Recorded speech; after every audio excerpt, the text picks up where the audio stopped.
Hello everyone and welcome back to another episode of the United District Podcast. I'm delighted to say that I'm joined by the face of the United Stand fan channel. He's become one of the most well-known football personalities across social media. It's the one and only Mark Goldbridge. Mark, welcome to the podcast, mate. Thanks for having me on. Good to be here. Hope everyone's doing well. It's great to have you on. We know, obviously, football's back and you're a very busy man because of that. And we know you were anyway, still churning out content before, obviously, the return of football. So, it's a busy time for you. And I really appreciate you, taking time out your day to come on here. So, we've got a lot to discuss, obviously. We'll start off topical and then we've got some more general questions a little bit later on. Okay. First of all, I think we've got to discuss the elephant in the room. I don't want to dwell on it too long because obviously I think that's what they want really. But the title was won last week. I won't say where it's gone, which city it's gone to, but obviously that City-Chelsea game wasn't particularly enjoyable. What was your immediate reaction to that game and how are you feeling after that one?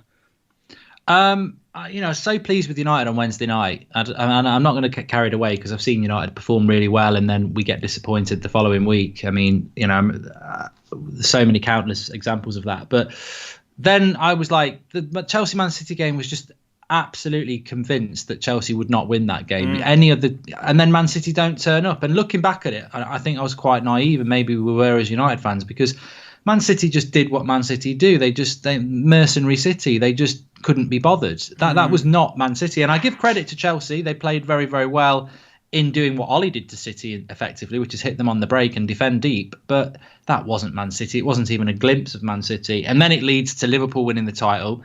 But look, Liverpool are going to win the title anyway. What disappointed me was that Manchester City against Chelsea should not be 3 points for Chelsea. It shouldn't be. Chelsea have lost 9 games this season, and Man City have just basically given up because they've been embarrassed by the Scousers, really. And that's the disappointment. I mean, I knew Liverpool were going to win the league. There's a bigger conversation around that. But I really did believe that United would catch Chelsea. And I think City have gifted them 3 points. And I think Liverpool will do it as well. And they're 6 points. They shouldn't really be getting at any other point in the season if it wasn't the fact that they're both taking their foot off the pedal. Yeah, no, it is a massive shame. And I thought before that game, City actually looked incredible, against Burnley and Arsenal. I thought they looked really on point. And obviously in the game that we really needed them to take 3 points for actually more reasons than one, to be honest. Obviously, to delay Liverpool would have been nice. And obviously for our own pursuit of the top 4 or top 5, whatever we're going to need for Champions League. And they couldn't deliver, so that was a shame. And on the topic of Chelsea, last night, at the time of recording, the FA Cup semi-final draw was made, and we're facing Chelsea at Wembley. Perhaps not the easiest draw. I think some of us would have been wanting Arsenal, to be honest. But what do you make of Chelsea in the semis? Well, as I said on the United Stand last night, I'm glad we've not got Arsenal because it just would have turned into the pantomime with the old you know who on the other big channel. They would have loved it. They would have loved to be boosting their egos off the back of Manchester United. So I'm glad we didn't get Arsenal, even though it would have been an easier game, because I just can't be bothered. But that's a rivalry I don't want anymore. I mean, they're mid-table and they're not a very good side, and they are, maybe they will be, but at the moment they're so far behind. So I'm glad we got Chelsea in a way, because I think Chelsea and United really are, if Man City and Liverpool are rivals, Chelsea probably is our next stage rival. We've spent the last 6 years probably a little bit below Arsenal. They were getting top 4 and stuff. So I think we've surpassed that sort of club now, and we're moving into can we get back to where we should be? Can we start competing with Liverpool and City? And I think Chelsea and United really are symbolic of the two clubs that can do that. Can we both do it, or will one do it? And Chelsea are looking to spend money, and they've got a new manager, and they're developing, and United hopefully are going to do the same. So we've beaten them 3 times this season. What I want to see in this game is, now we've got Pogba, Rashford, and obviously Bruno. We beat them 3 times by what I would say is parking the bus and hitting them on the break, which has been very effective. But I don't think that's a future plan, and I don't think it's Ollie's future plan. So hopefully we won't see a back 5 in this FA Cup semi-final. We'll actually have a go at them. And I would rather if we beat them this time, the other 3 results won't mean anything to me, because if we beat them playing the way we want to play, that's far more symbolic than beating them 3 times on the break. Yeah. I've got to be honest, the perhaps overconfidence from some of our fans does worry me. I wouldn't exactly celebrate. It won't be easy. Yeah, no, for certain. I think the fact that we've beaten 3 times this season, can we make it 4? I don't know. It does seem a bit of an ask. So we'll have to see what happens with with that one. And you say about Arsenal there, the pantomime. I'm sure we'll get a bit of an entertainment out of them playing City. At least I hope we will. Hopefully, Mercenary City, as you called them, don't fold in that one. Although they'll turn up for that. They'll turn up for that. I think he's focused on the Champions League and they'll be focused on the FA Cup. But I think the league, they're just, they know they're going to get second because of the fixtures they've got, but they're not really up for fighting teams like Chelsea, are they? Obviously. Yeah, Guardiola in the pursuit of some realistic silverware, you'd think that would be easy pickings for City. We've also just found out this morning that it doesn't look like Angel Gomez will be renewing his contract. Do you have any problems with him being let go? Do you think more could have been done to perhaps keep him at the club? I think my initial reaction was one of frustration, and it just goes back to the sort of helicopter view at Manchester United. It's funny, I'd put a tweet out this morning saying that the reason we fail is because we're run like a business and not a football club. And I see the club sort of patting itself on the back because of the recent successes of Maguire and Wan-Bissaka and Bruno, but it's almost like, well, now's not the time for that. You've had 6-7 years of failure in the transfer market. You get it right for 8 months and it's like time to go, yeah, we're doing everything right. And yet I see Bellingham coming to the Carrington and going to Dortmund. I see Haaland being a player that Ollie really wanted and he goes to Dortmund. You see Gomez, a player that we openly want to keep, and he's probably going to leave. And however you dress it up, that's you've got to look at the whys of that. If we were letting him go because we don't think he's good enough, a lot of people would complain, but you'd go, well, he doesn't want him. The worrying thing about this is that we do want him and he's not staying, probably because we're not giving him enough money or something like that. But ultimately, we do want to keep him. So to me, it just worries. I'm okay with Ollie at the moment. I'm okay with the team at the moment. And I think that there is development there. But they keep talking about a future plan. How can you have a future plan if the players that are part of the future don't want to come here or don't want to stay here? And that worries me. I still think as a negotiation team, we need a director of football desperately. And the people who decide the transfers or decide the contract renewals are just not good at their job. And that's my perception of what's going on. Do you think Gomez got a good, a fair crack of the whip in the first team? A lot of people have been critical of the game time he actually got. I don't know. I don't know that Gomez is good enough for Manchester United, and I don't know that Chong's good enough. I think what should have happened this year is they should have gone on loan, and I think that was a mistake. And I think that was a mistake brought about by the fact that we got rid of Lukaku and Sanchez, and Ollie didn't get replacements in for whatever reason. So he thought those players would be useful, and then hasn't used them. I mean, look, I'm going to stay. Lingard has had so many chances and has underperformed so many times. None more so than against Norwich, where he was, absolutely dreadful, with Mata as well. So you think, well, all right, Gomez might not be good, but it's not like there isn't other players getting chances who are no good. So I can't understand why he's not been given a chance. And fans will change. Fans will take any news, and one will go one way and one will go the other. And you've got some fans going, he's just not good enough. He's too small. I'm glad he's going. But the sad thing is, if he does go, and it looks like he will, he's never been given that chance in the team. And I can't agree with people who say, well, he's not good enough, because he's not been given the chance. And it's not like people who have been given a chance have been good enough. So I think that's a bit of a shame, yeah. I see your point on that. And I think I don't personally particularly think he was good enough. But as you say, didn't get a fair enough chance. And I remember at Old Trafford when he made his debut, I was actually there. I don't get up to Old Trafford much, only a couple of times a season. But I was there for his debut against Palace, and there was a sense of excitement, as there always is with a new debutant. Well, it was Rooney, wasn't it? Passing it, Rooney came off for him, and it was like, this is good. And it was under Mourinho as well. It's a long time ago. Yeah, it was. And real excitement about that, and it is a shame when you think all that excitement and that pass and the baton, as you say, to the Rooney substitution, and now he's being let go. So yeah, it is a bit of a shame, but it is what it is. We'll have to see where he ends up. Do you think he'll get a deal at a sort of top European club and maybe loaned out? I personally think, looking at it pragmatically, my issue with this is that we wanted to keep him and he's saying no. I think that reflects on the club and their negotiation ability, which is where I think the issue is. On the player himself, I actually do take on board that, the club wanted to keep him. Whether he was going to be good enough or not, I think next season he had to go on a loan, and then you see what he can do in the Championship.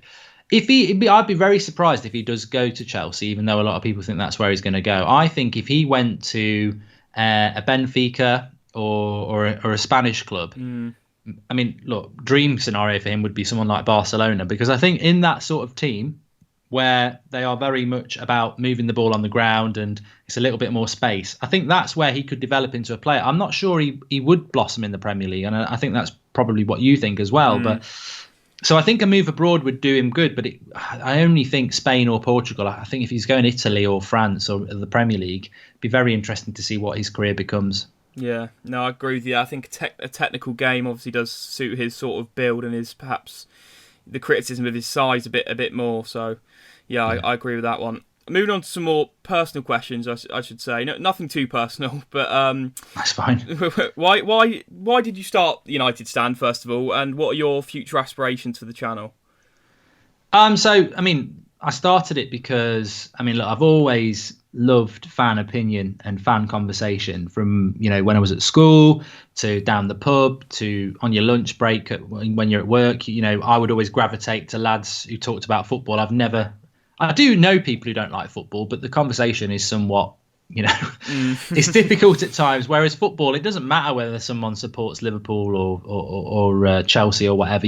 I'll still talk football because I love it, and if they're a United fan, even better. So I've always loved talking with people about football, and I think that the opinions you get are just very real. Whether it's I've been to watch United a lot, and lots of football growing up. Not so much now because of the United Stand, and the conversations you get in the pub, or even when you sat there at half time with people that you only ever see at the ground. It's real, and I think what you get on Sky and what you get on BT and what you get in the mainstream media, it's scripted, filtered. It's not all scripted, but it's very filtered, and it's done because they're paying massive amounts of money to these clubs.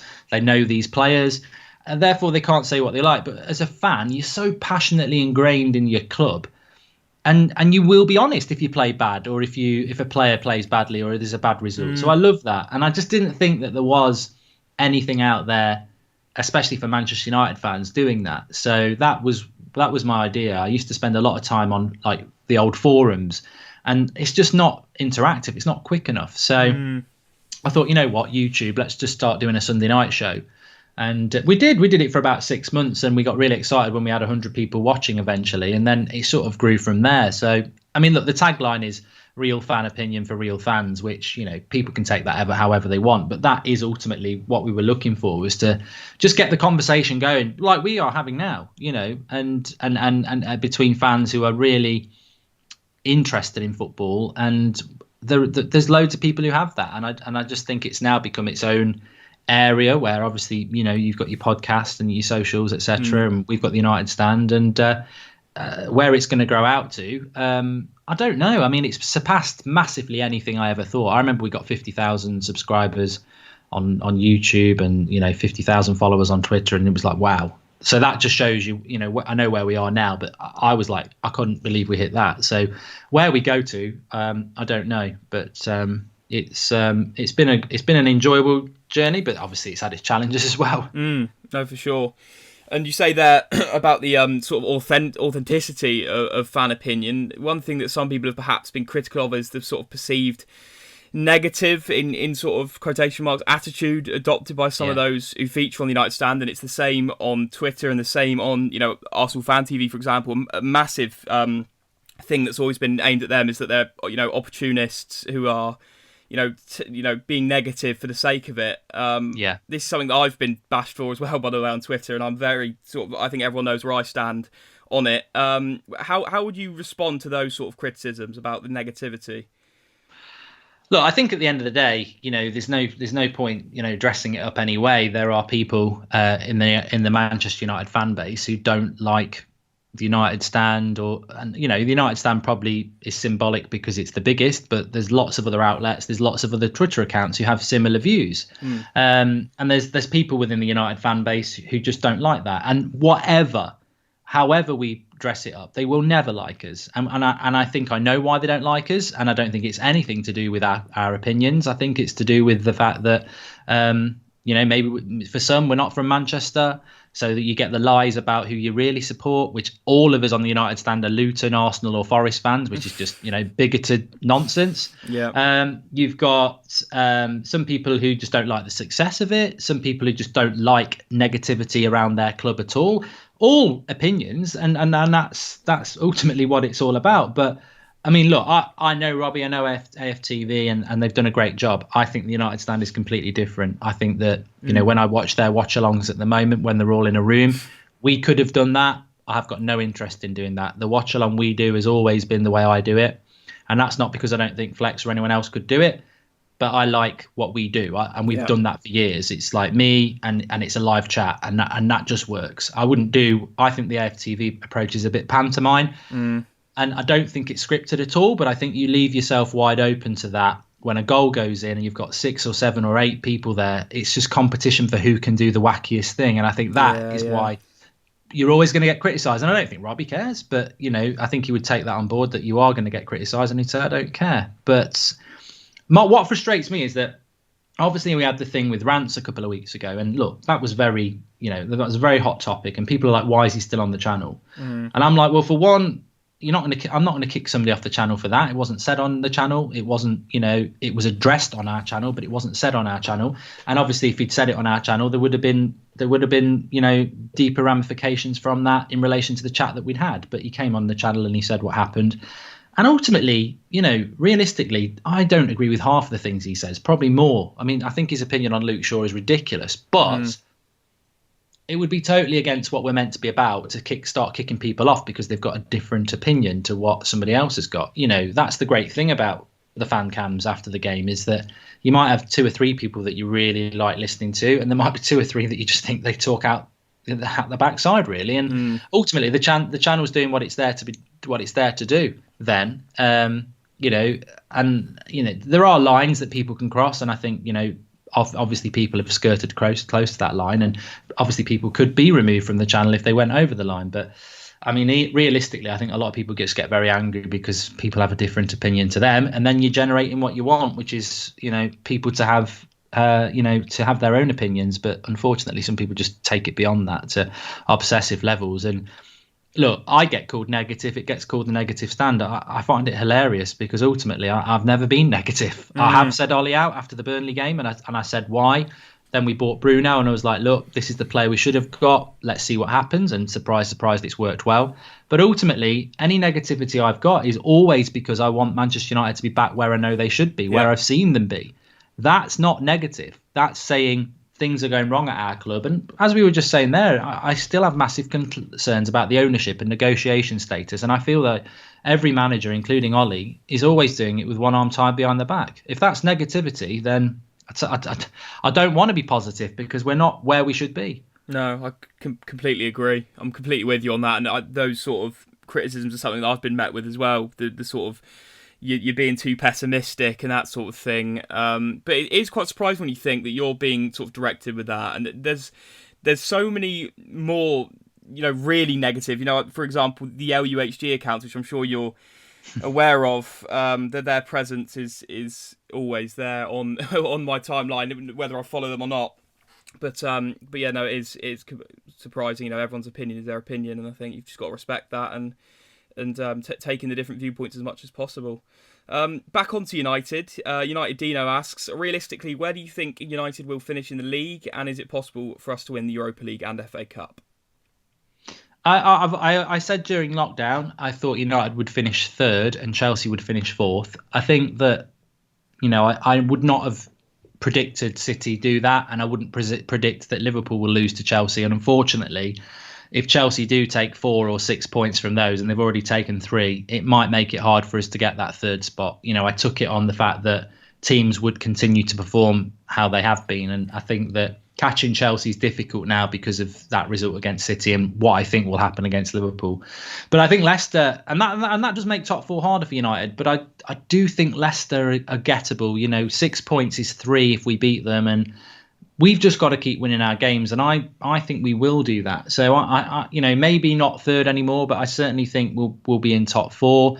Europa League will be, look, if we get top 4 and then we go into the Europa League, it's going to be a really exciting tournament because we know we've got Champions League football and we can just go out there without any pressure and try and win a tournament that's got Inter in it, Wolves in it, Leverkusen in it, and it'll be like a mini sort of Euros that we didn't get with domestic clubs. So I think we could win that.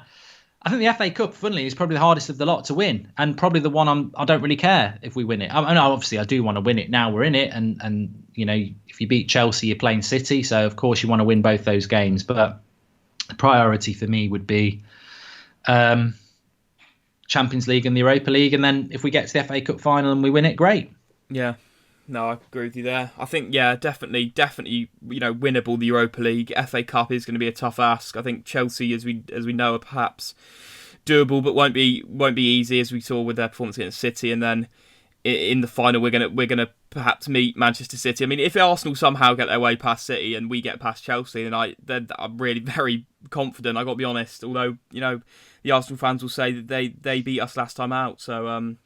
But I always said that they haven't met Bruno yet. They haven't met Mr. Fernandes yet. So we'll have to see. I don't know what they're talking about when they're on about this. I had this yesterday. I said, they're just coming at me with like 2-0 in January. And I'm like, so who played in that game then? I know Pogba didn't play.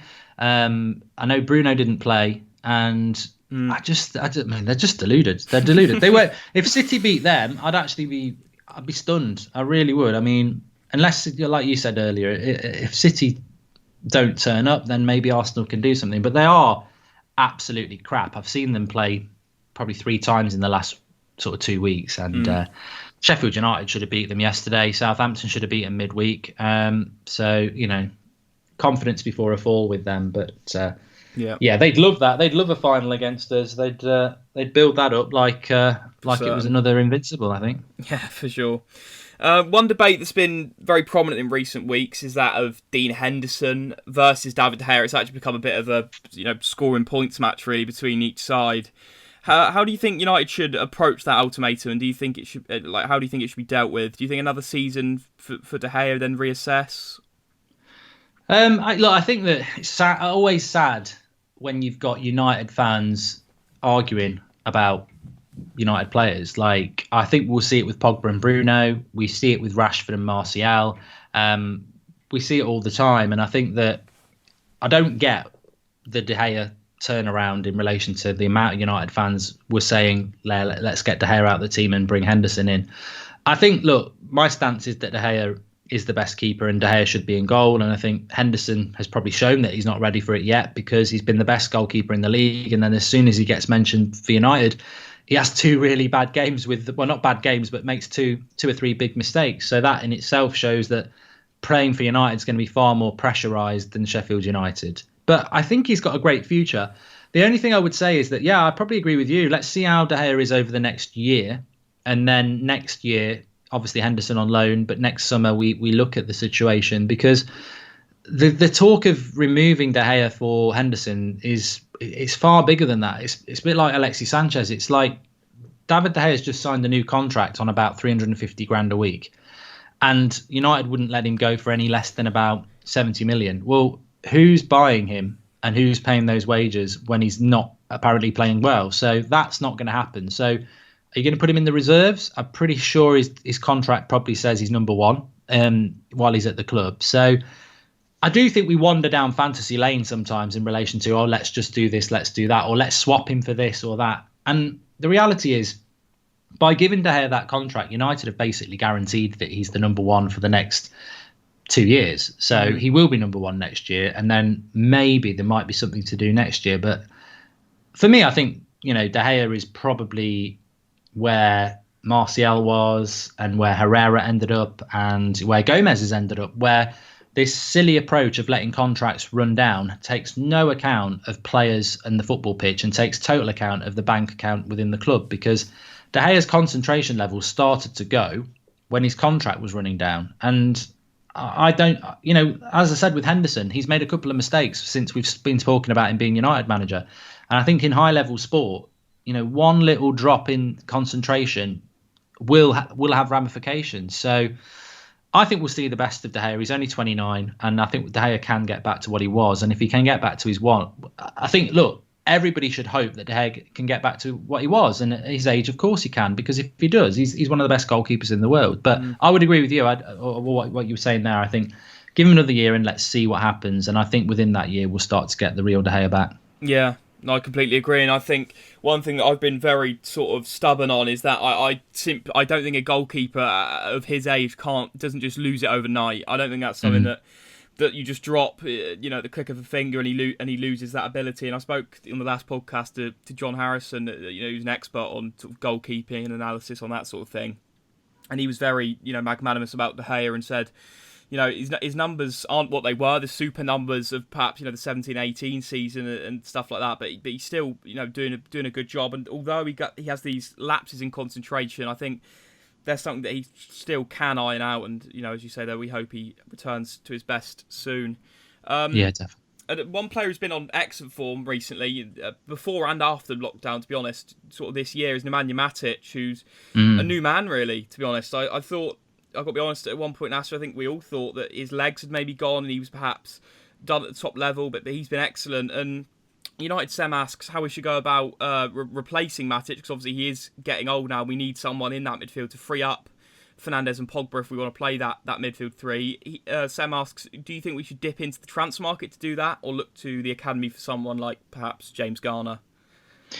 I'm not so sure that Garner is a CDM. I know he's been mentioned there, and obviously anybody can become it. But he gets quite a few goals in the reserves, and I think obviously he will go on loan next season as well. So it'd be interesting to see what he develops into. I mean, look, he's got star quality. He's 18, so he needs a loan, and he can be. It's more difficult for midfielders and defenders to break through at 18 because as a striker you can be in and out of a game, whereas a midfielder, as we saw with Gilmour yesterday, Chelsea had a terrible first half, and it gets exposed when you're young. But when you are young, you're going to be in and out of games. So Garner's an interesting player. There might be a couple of others. I mean, people have mentioned people like Dylan Levitt and that, but if I was United, I would go out and buy. And look, everyone's going to have their own opinion. I really like Tonali at Brescia. I think Samari, Zakaria, whoever it is, whoever your CDM is, I would go and buy them this summer and give them a year with Matic to sort of learn the ropes. And obviously Carrick's there as well as a coach, which is great. I think Matic has got another year in him, and then he's probably going to start declining because of age, like you said. But I don't think McTominay is it. I don't think Fred's the answer, and I don't know that we've got anyone in the youth team. And you say someone in the youth team, a youth player is not going to just come in and take over. They're going to have to be, probably take 2 or 3 years to grab the role themselves. So I do think we need one. I think it's a very important position, and I think Matic has been fantastic. And I think Matic to me symbolises what I hope United fans start to do a little bit more, is that this is a player that. The videos are out there. Static Matic, cement legs, whatever. I called him all that, and I stand by it. Last year he was awful for a year, and like people say, he's proved you wrong. He's not proved me wrong. Yeah, he's turned it round. And if I had an agenda against Matic, I'd still say, no, don't rate him. Don't rate him. No. But I haven't got an agenda. I want United to do well. Last year I thought he was terrible. This year he's been brilliant, and I will praise him, and as I have done. And I think he's absolutely fantastic. But unfortunately for Matic, he can't be the future.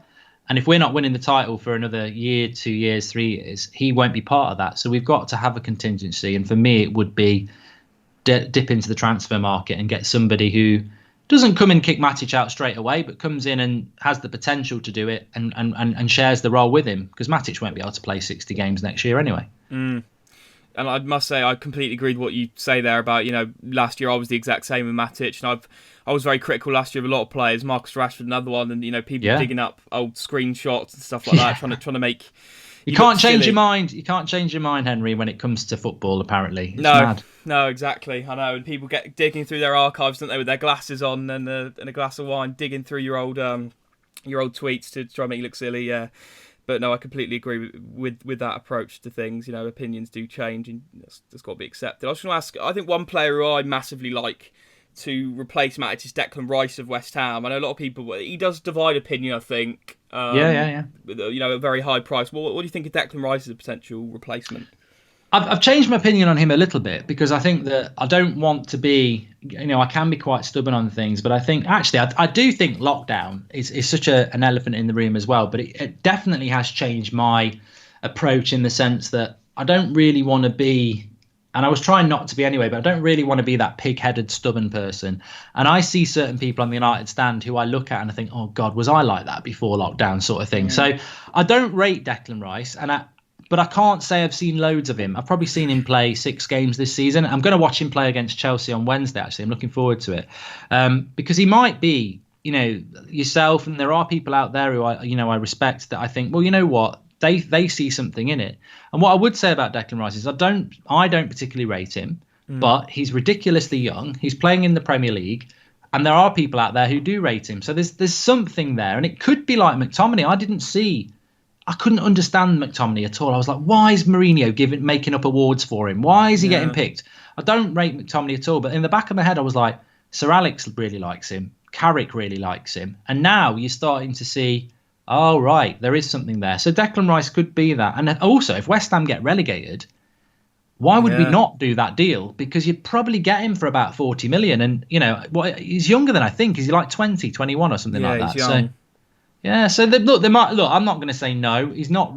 From what I've seen, I don't really think so. But like I say, I'm looking forward to watching him on Wednesday. And, maybe there is a player there. It just worries me a bit about the old Brexit FC, though. I think Ollie is buying a lot of players that are very, British based. And I think you can get, as we've seen with Bruno, really good players abroad if you scout well who are better and cheaper. But we'll see. Yeah, and you touched on there the sort of English contingency, and there's another man that's been linked heavily, and the man who was really seen as an alternative to Bruno, but someone who's continually linked with the club is Jack Grealish. And the UFC Kappa asks, would you rather United signed Grealish, obviously the Englishman, or Donny van der Beek from Ajax?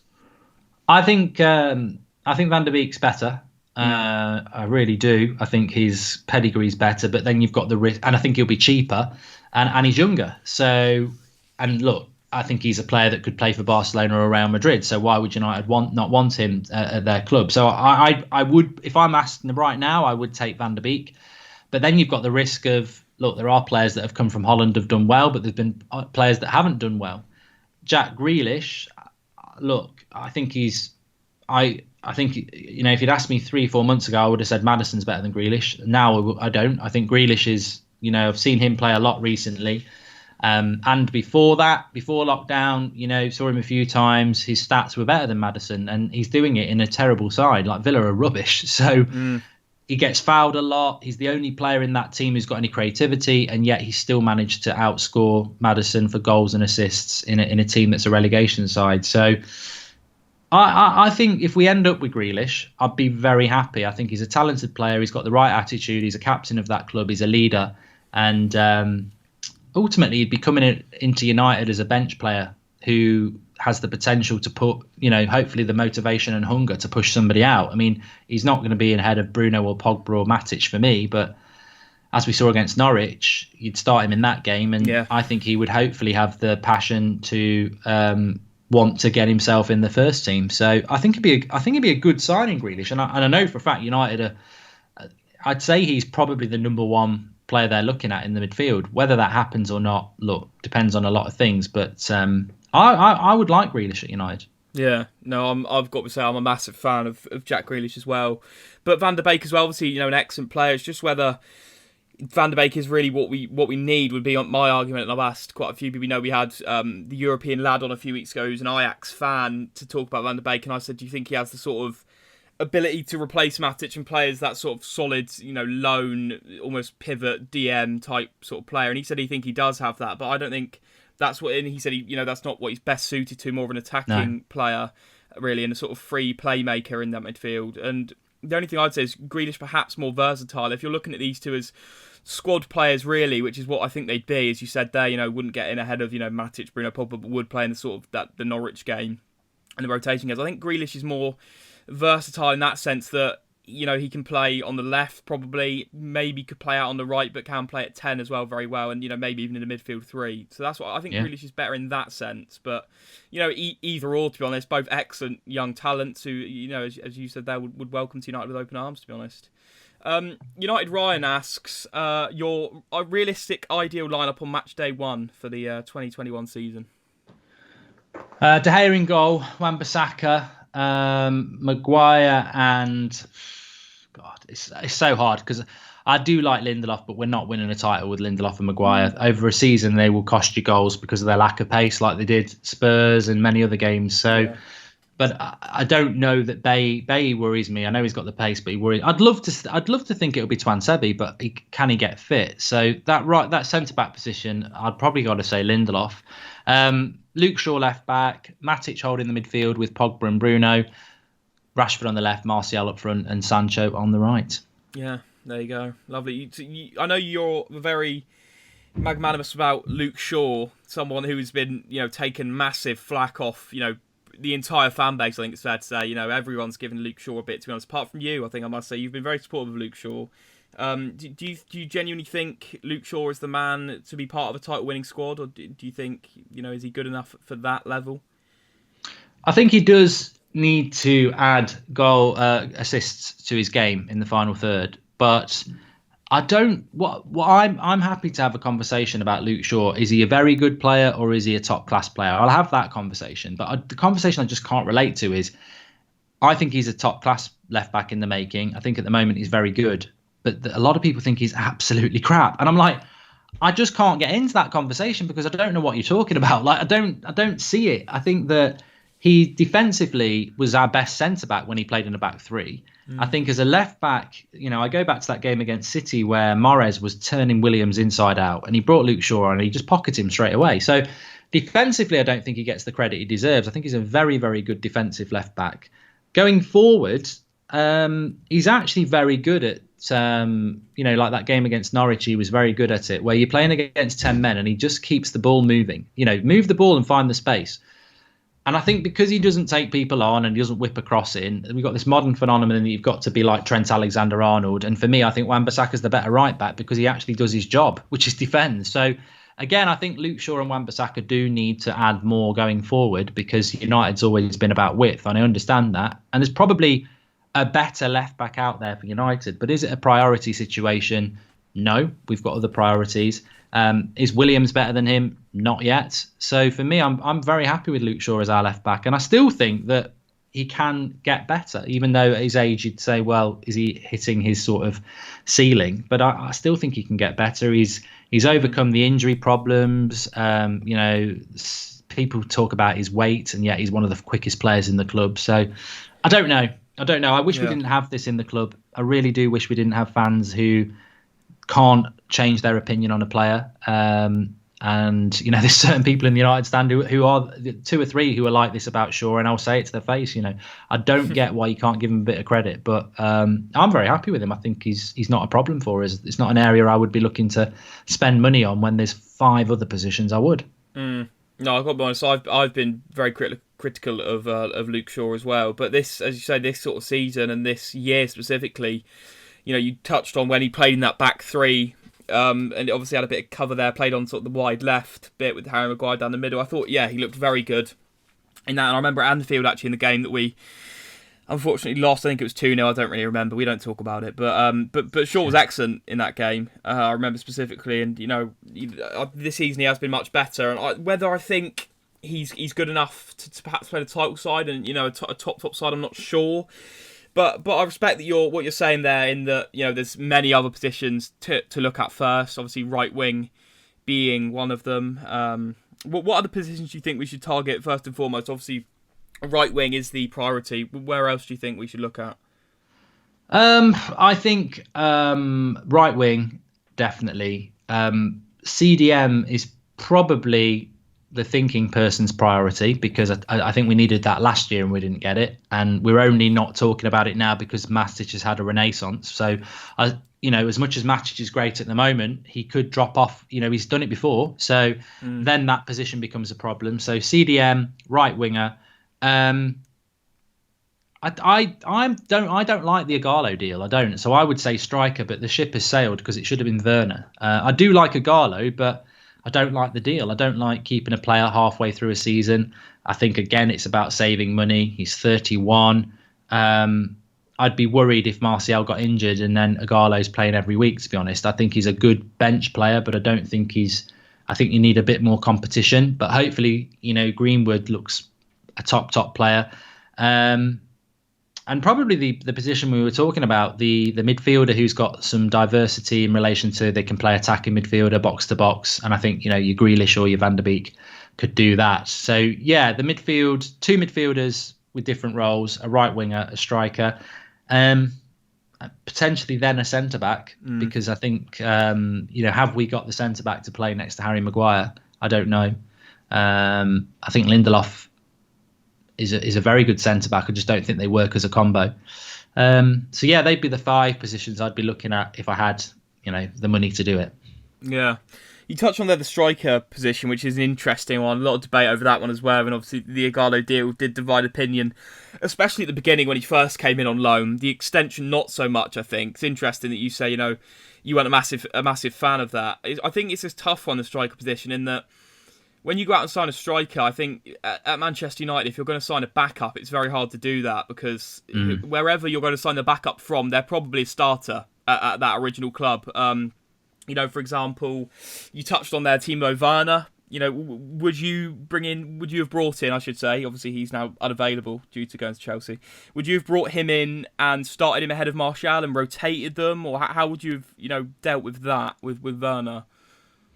I mean, I've seen United fans sort of say on the United stand before, we don't need a striker because it'll ruin Greenwood's development. And I think, is this not the mental block that we have as a football club now, that we've forgotten how to be good? Because, I can remember Berbatov, not knowing who was going to play up front. Was it going to be Berbatov? Would he be on the bench? And, you go back to the 99 final, you've got Sheringham and Solskjaer on the bench. And these are great problems to have. We've got it with our midfield at the moment. Like McTominay and Fred are on the bench. So why can't you have quality strikers on the bench as well? You're right. You've got to keep them happy.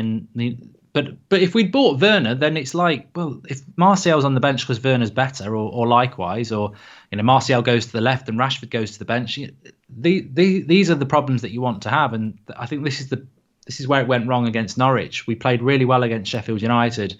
He brings in players thinking, the McTominays, the Lingards, the Matters, the Freds, they're going to put in 8 or 9 out of 10 performances because they've seen that the first team's doing well and they want to be part of that, and then they let you down. So I think United just need some real quality throughout that team. And we spoke about Grealish. He's a prime example of what I would like to see up front. A player that's, the best player at Villa, who will probably come to United knowing that he's not going to get in the team, but believing he can get into the team and willing to be part of what we're building. So that's the sort of striker I would like, because Ighalo's like Matic.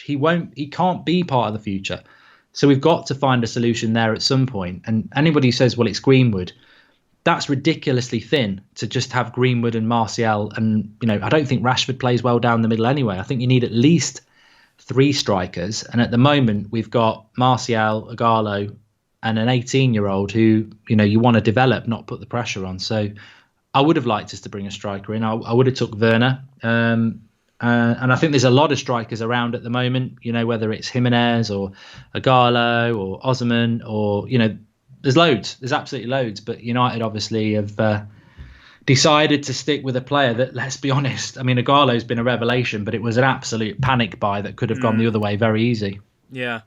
And you touched on there, the likes of Jimenez. I think Raul Jimenez specifically would be a magnificent signing if he would agree to be a backup, which, again, I think that's a really tough sort of mental block. I know, United have still got that pull, obviously. Let's not be silly. We're still a humongous, footballing institution. But, if Jimenez would agree to being a backup, which he might do, I think that would be a great signing. I think the backup at United, I think it's always good to have a target man, whether some people think that fits the United philosophy or not. People are critical of that.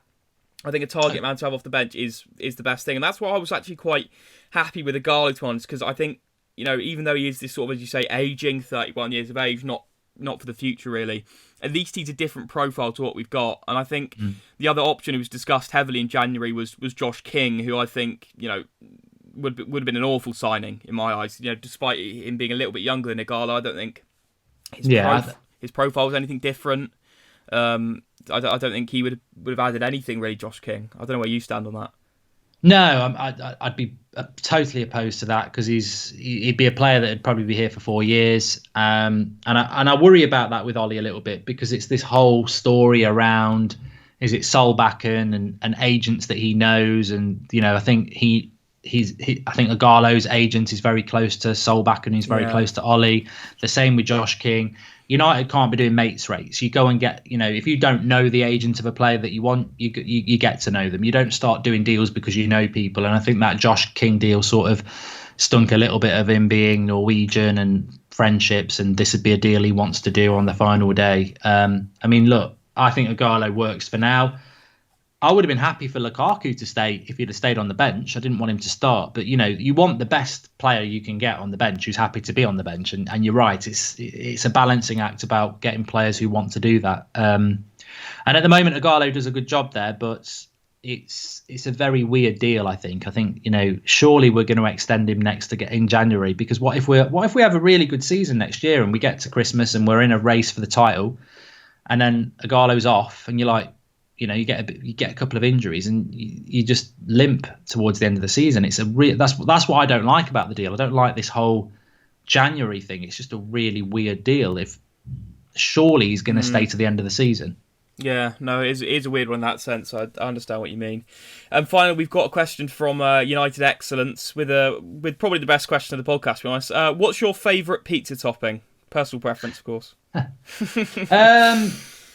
I do like pineapple on pizza, so that's probably going to make me unpopular. But I do like pineapple on a ham and pineapple Hawaiian thing. I can do fruit on hot food, so that's nice. But I think my favourite is probably like barbecue chicken or something like that. But there's not many pizza toppings I don't like. So I'm pretty happy with anything. But I probably would go for the more meat feast or chicken barbecue sort of pizza like that. Get me hungry now. Dividing opinion with the Hawaiian pizza from football to pizza. We can always trust you to divide opinion in that sense, Mark. Thank you for coming on. It's been a pleasure to talk to you. It's been really interesting stuff we spoke about there. I don't know if you've got any last things you'd like to say before you go off. I just think ultimately, what you're doing, what we do, what others are doing, I don't think there's anybody out. Look, there are some people out there who are quite manipulative, and I'm not going to name names, and they spread bullshit, of course, but I think the vast majority of people, whatever their opinion is, they're doing it because they believe in that opinion. And I think that if you disagree with it, I would take the positive out of that and think, well, I don't agree with that opinion, but it's not my opinion. And I'm saying opinion a lot, but that's exactly the word I'm trying to get across. It is all about what you think, and just because somebody thinks different to you doesn't mean that they're being negative or anything like that. I think there are fans out there who win, lose or draw, they're positive and they support the club. There are fans out there who in January will start chanting things about the owners because they know that this is not really the ownership that's going to get us back on the club where we need to be, unless they start acting like a football club and a business. What I'm trying to say is there's no book on how to be a top red. There never has been. There is no such thing as a top red. Whether you're from India, Mexico, America, you're no less a fan than somebody who was born outside Old Trafford. That everybody's a fan of this club, and everybody's got a voice, as long as it's a respectful voice, because we're not always going to agree. That's the whole point. I might think that Luke Shaw's the best left back we've got, and others might think he's a load of trash. But it doesn't stop the fact that we should all have one goal, and that is Manchester United being the best, and that's where my opinions come from. Whether people agree with them or not, I just want United to be the best, and that's my passion. Yeah, I'm with you on that. Mark, thanks for coming on, mate. Really appreciate it. Thank you very much. Cheers. Thank you very much.